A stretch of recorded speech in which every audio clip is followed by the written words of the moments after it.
Alright guys, I wanted to make a video and tell you guys about the time that I was certain that someone was breaking into my house. Now this story is going back to the year 2008.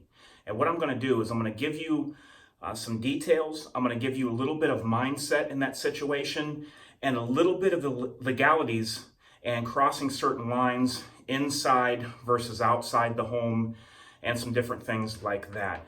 So let's get right into it. Let me give you a little description of how the house was set up.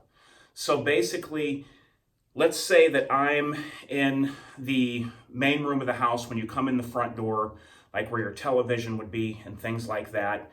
And then you would go on from where I'm at, you would come into a living room, then there was a bathroom behind that, and then off to the left-hand side back over in the corner was a kitchen. There was a back door straight back from the kitchen, the back of that kitchen, and then over to the side over here, when you're in the kitchen, there was a door. You went down a landing, and there was an exterior door, and then you could come in that exterior door and access either the basement or get up into the kitchen through this side door over here that's on the side of the house. And that would lead you up into the kitchen, and the front door would be behind me. So I was on a different schedule then than I am now, and I was up pretty much all night until morning at that time. And one night I'm in the main room where you come in the front door where the TV's at, and I hear an extremely loud bang at the back left of the house where the side door would be that could take you either in the basement or up to the kitchen. Now, there was a metal door there, but the door was old. It had rust at the bottom. It was rusting out. There was a gap, and there was a storm door on the outside of that. It was just a cheap garden variety storm door that had the window on top that you could change out with a screen, and the bottom half was the thin metal or aluminum was the whole bottom half of that storm door. So it didn't just sound like somebody was kicking in where that storm door was. It sounded like somebody shot a cannon at that storm door. That's how loud it was. It was literally like somebody took a bowling ball and swung it with all their might and let go, and it crashed into the doors there. This is how loud it was. I mean, it was just like an explosion is all I could think of at the time that this happened. This is probably about 2 a.m. when this happens. So the first thing I did was grab my Remington 870. Now, this didn't start life as a tactical shotgun, but I kind of turned it into a tactical shotgun. It had the collapsible stock. It had a shell holder on the stock. I no longer have the gun. It still had the bead front sight, which I was very good with. And it was all black, and it had the magazine extension tube on it so it could hold more rounds. This is my Mossberg 590A1, but we're just going to pretend that this is the Remington 870 that I had at the time. So I immediately pick up my Remington 870. I get that, it wasn't far from me. And I had a fully loaded magazine tube, safety off, without a round in the chamber. So the first thing I do when I hear this explosion at the back door, like somebody's literally being thrown through it, I pick up the shotgun and I rack one in. Now, all this nonsense that people say about racking a shotgun, scaring people off, and Joe Biden's go up on the balcony and fire 2 shots over the balcony and all your home invaders will run away. You can throw all that hogwash out the window, because the mindset, when you think somebody is literally kicking in your door, breaking in your house, your senses start to dull a little bit. You start to get a little bit of tunnel vision. Your adrenaline is going sky high and raising. Everything, heart rate's going up. You start to not hear everything with your senses and see everything like you normally would in a normal situation where everything's calm.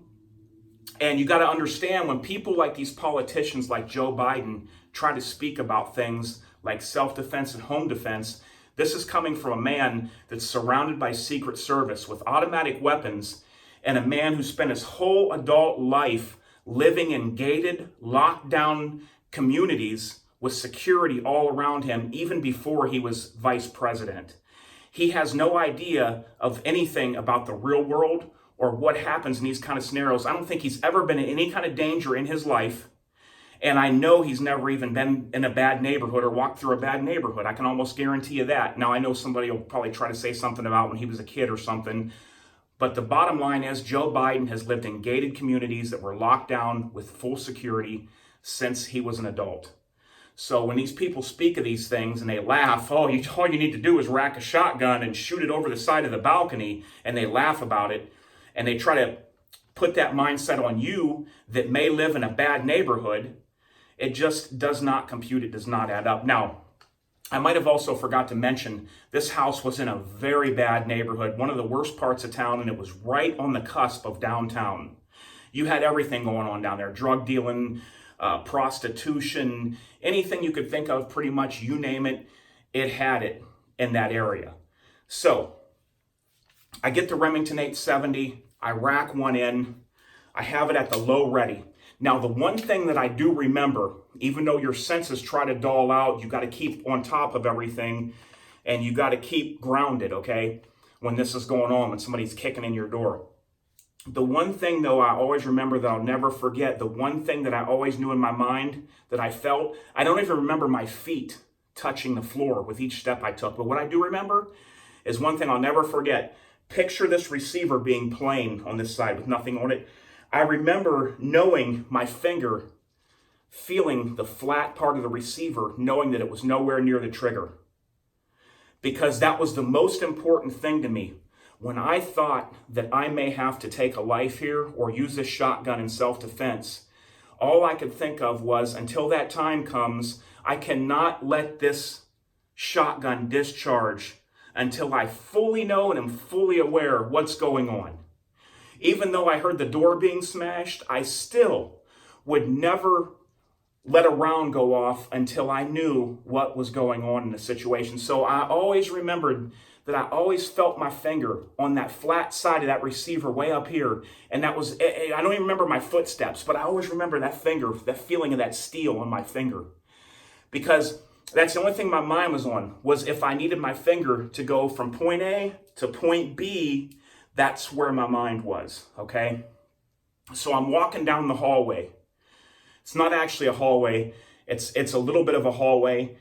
Then I'm into the dining room, and then to the left into the kitchen. So I got the gun at the low ready like this, and I'm coming around. I'm pieing a little bit. The house was small, but I'm still pieing the corners a little bit, which is a technique that I love. Look it up if you want to know what pieing the corner is. And I get over to the upper door, to the kitchen. I pop that door open, step back, shotgun still at the low ready, but aim toward that stairwell there where you go down the landing and then you could go down to the basement and you have the side door there. The metal door was still fully shut and I could see it was locked. Okay? I step down to that door. I look out the peephole. The peephole had a wide angle view. I could see nothing. So my next thought was, I immediately took myself out of that situation. I spun around. I went back to the front door. I went straight outside, with the shotgun still at the low ready. And I went to the back of the property. Now, the back of the property was fenced in. So you would have had to have come from the front to get to the side or to get to the back. So I come out of the front door where I didn't hear anything, instead of going out where I did hear something where there could be an ambush waiting, okay? So, and with having a long gun and going through a door that I can't pie the corner just wasn't a viable option for me. So I go out of the front door, I come down off the porch, I go around the side, I'm looking, I go to the back of the property, I'm looking, and the first thing that hits my mind was I was amazed because there was no damage to that thin metal on the storm door. And I'm like, this is impossible. I'm like, I heard something that literally sounded like a mini explosion. I could hear metal. I mean, there was no mistaking it. It felt like it, I don't think it did, but it felt like it shook the house. I'm like, this is impossible. I'm looking for damage. This is after I looked in the back where the picket fence was and stuff, and there's no one, and I thoroughly secured it. I'm like, this is impossible. That little thin metal storm door, I'm like, I could push it in with my finger almost, probably, if I wanted to. I could put my palm down there and push in on that door and buckle it. So I'm like, how is there no damage to this door? I was literally standing there dumbfounded. I know what I heard. I know that it was at the house, and I had no explanation. This is probably one of the first times I've ever dealt with something that I knew so much for sure that there was an issue and couldn't figure it out. This is one of the first times that I just was left scratching my head saying, this is an impossibility here. What's going on? It was like a bowling ball crashing through the side of the house, and yet I cannot find one shred of damage on anything. So I go back in. I look through the house again. And even though all doors were locked and undamaged, I go down the basement. I clear the whole basement. I come back up. I clear the whole house. I clear everything, every inch of it. Then I put the shotgun down, secure it, and then I go outside on foot. And at this time, I just took some pepper spray and stuff. Now, let me back up here. I skipped something I wanted to tell you. What you always have to keep in mind, guys, state laws vary. Once you step out of your home's door with a firearm, you just change the whole dynamic of that situation. Even if somebody was attempting to break into your home and you step outside, you just change the whole dynamics of that situation. Now, state laws do vary, and there is some states where you can protect your land with a firearm. Texas. That's because there's still old laws on the book to prevent cattle rustlers from stealing all of your livestock. There are also some really restrictive states as well. There are states, believe it or not, where the duty for you in your home is that you have to retreat, which is asinine. The law states in some of these places that you have to run and be cornered before you can use self-defense. Even if somebody breaks in your home and they have a knife or whatever, a weapon, that you have to retreat first. Now, this makes no sense to me because people have children. Their elderly parents could live with them. They could have disabled family members in the home. Anything there is, down to little babies in the house. And these states tell law-abiding people that they have to retreat and run before they can use self-defense on a criminal, that they have to run and be cornered.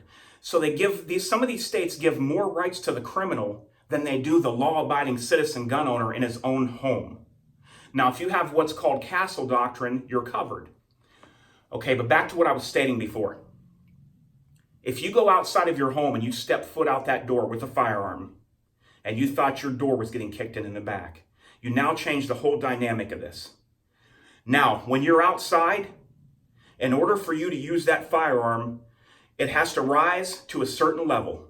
And that level would now have to be imminent fear of serious bodily injury or death in order for you to use that firearm. Even if you went outside and the guy's foot was through your door on the side of the house, you could not use that firearm unless there was fear of serious bodily injury or death at the time that you encountered this guy.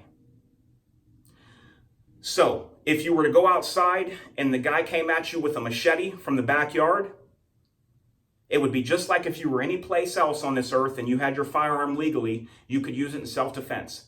If you went outside and that guy was standing there with a hooded sweatshirt on and his hands were empty and he was just looking at you, you could not just raise that weapon up and fire two into that guy's chest.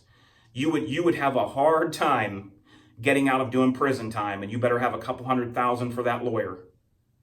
But if the man had a weapon and he came at you once you're outside, the normal laws of having a concealed weapon or having a legal weapon would fall into place, and it would have to rise to the level of serious bodily injury or death. So just know that up front if you go outside with a weapon. So after checking everything that I could, looking everywhere that I could, I ended up just sitting almost in a daze, dumbfounded. Just literally dumbfounded. Like I've never in my life heard something so distinct and knew so well where the noise came from, and yet could find not a trace of anything. That I couldn't even watch TV. I just sat there and just racking my brain. And then later that next morning, I go into the kitchen, and at that time, I had just moved in there not long ago. I had a small refrigerator, one of those little small apartment refrigerators, in the corner by the door that goes down to the landing to the basement to the side door. that little refrigerator had a little freezer compartment in there when you open the door. When I opened the door, what I saw was what I forgot that I had did the day before or 2 days before. I came home from the grocery store and I took a can of Coca-Cola and I put it up in the freezer part of that little fridge, and I put the rest of the cans underneath. And what I saw when I opened that door was shredded metal everywhere. That Coke can had literally frozen and exploded. And it took it so long because the freezers in those little refrigerators aren't very good at all. They're not efficient at all. And it took that long for that can to rise to that level of being froze to explode. So basically I put the can in there thinking that I would drink the Coke later when it was icy cold, forgot about it, went to bed, and then the next night in the wee hours of the morning at 2 a.m, that Coke can exploded with a thunderous bang and the can was just mutilated inside of that little compartment inside the refrigerator. And that is where the noise came from, where I thought somebody was throwing a bowling ball through my doors on the side of the house. When I realized what that was, it was more relief to me than anything. I would have rather seen a footprint that kicked that door in than the feeling I had when I was sitting in that house and could not figure out where that explosion that I heard with my own ears happened. It was that troubling to me because I knew it happened and I couldn't figure it out. I would have rather seen the door be half kicked in and know what it was than to sit in that house and not know what that explosion noise was. So when I found the Coke can, I just went, and when people's stress and anxiety go down, sometimes you can see their shoulders move a little bit. Their shoulders kind of drop a little bit, the heaviness of their shoulders. It's weight coming off of them. Mentally, they're feeling the weight come off and their shoulders kind of drop a couple degrees. And that's what happened to me. So all was good. And I remembered, and I never put a can in that little refrigerator again up in the freezer part because I didn't want this to ever happen again. So luckily, nothing happened that night. No one tried to break in. But guys, I got to tell you that everything you see in the movies and everything you think you're going to do, unless you're very highly trained, kind of flies out the window when you really hear that boot coming through your door or somebody trying to get in and you're dealing with it right at that moment. That's why you really want to be prepared. Mindset is very high priority because everything will start to dull. Your senses will start to dull. You won't even remember your feet hitting the floor, your footsteps.